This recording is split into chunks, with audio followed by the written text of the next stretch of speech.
Hello everybody, this is Ashley Garner with Ashley B. Garner and Associates at Intracoastal Realty in Wilmington, North Carolina. Quick video today, a little bit of psychology.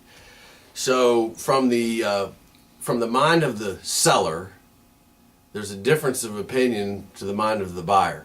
Shocking, right? You think that they would think alike, but guess what? They don't. So there's a couple things that the other party does that maybe you don't really realize that, or how they think that you don't realize. So if you're a seller, a lot of sellers will say, well, just make me an offer. In other words, you decided you're going to sell your house. Now you pick a price. You say, well, I'm going to price it a little bit high because we need some wiggle room. You know, we need to be able to negotiate because everybody always comes in low and we need room. Well, the problem with that is most buyers, especially in residential non-investment real estate, so just a house to go live in, most buyers, believe it or not, care more about offending the seller than they do about making the offer to get the price that they want.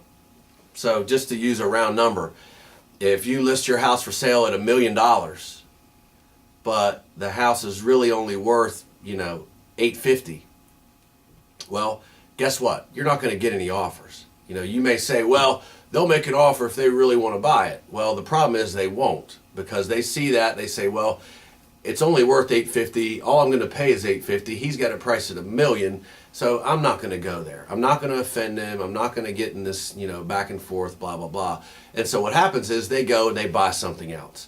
And now you're Mr. Seller who has his house listed for $1 million. It's only worth $850, and guess what?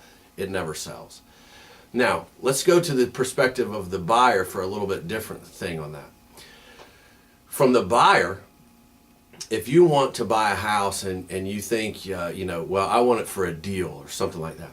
Well, if you wait until the price comes down enough, the listed asking price comes down enough that you perceive that it is a deal, well, guess what?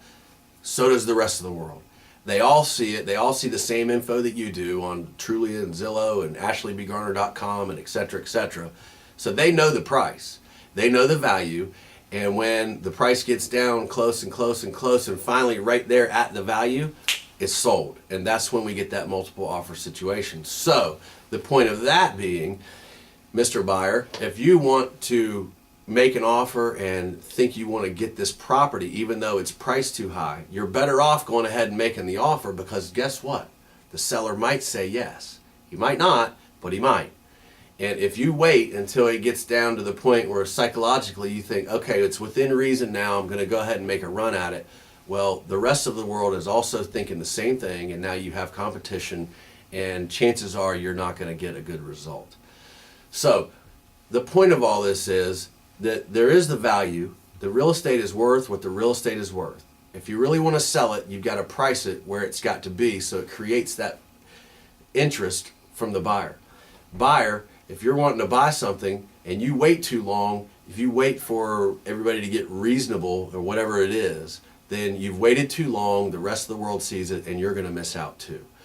So there's our little negotiation basics and psychology of the buyer and seller basics today. So if you have any other questions or how to maneuver these waters or how to negotiate through the process, that's what we do.